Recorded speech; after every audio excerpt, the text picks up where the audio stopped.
Joining us here in studio is CBS 2 political reporter Marcia Kramer and also professor of law at Hofstra University, James Sample, here for this historic day for New York and also really for our country. Professor, I'd like to start with you.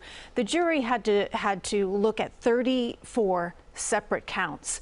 Every single one of them, they found the former president guilty. What does that tell you about the prosecution's case? Well, the prosecution had a very strong case here, Christine, and I think the fact that the jury was very careful. You analyze the particular questions they asked to have and the testimony they asked to have read back to them. This was a jury that took their job very seriously. They had a serious job to do, and they did that job. They did it well. They did it carefully. I think the fact that they were unanimous across the board on all 34 counts indicates a couple of things. One, the counts are somewhat duplicative of each other, right? There are 11 separate checks. Each of those separate checks is a count, right? That's a falsified record that Donald Trump signed, the invoices, et cetera. Each of those. So there's some duplication to start with. But the fact that this is all 34 counts, guilty as charged, as you say, that's an indication that the prosecution was thorough, did their job, and that the jury looked very carefully. And, you know, to come back in 2 days with that verdict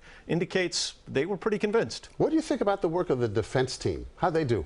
They were in a tough spot. You know, I think they were uneven. Certainly the closing remarks, the closing summations a couple of days ago, there was a dramatic difference in the comfort level with the theatrics of the courtroom and the ease of the closing statements on the part of the prosecutors, you know, who were Joshua Steinglass, who was just tremendous. Todd Blanche, for the former president, was a little uneven. To be clear, though, the defense counsel had a tough job for multiple reasons. Reason number one, they didn't have the evidence on their side.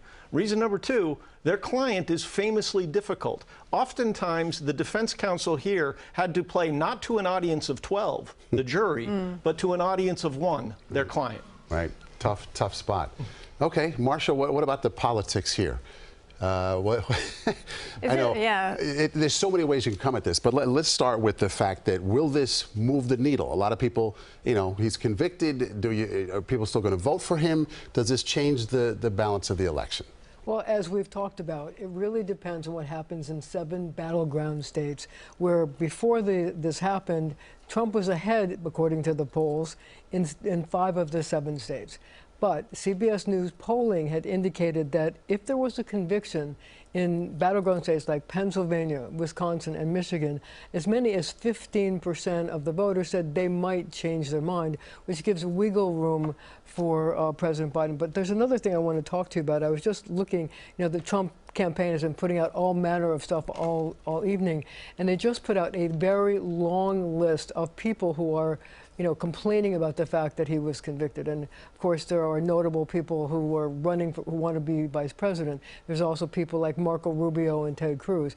But interestingly enough, there were only 2 New Yorkers on the list. Not surprising, Elise Stefanik, but also Anthony D'Esposito, a congressman who's going to have a really tough race in Long Island to get reelected. But interestingly to me is that, you know, there are 5 or 6 really key races where freshman Republicans in Congress won and helped turn and flip the House to the Republicans. Only one of those people, D'Esposito, is on the list supporting Trump. Now, I'm sure the others are going to have to say they support Trump too, but it's interesting that they're not immediately wrapping their arms around him because they have tough races, and Democrats are going to go after them. In swing districts. In swing districts. Okay. Good point there, Marcia. Thank you.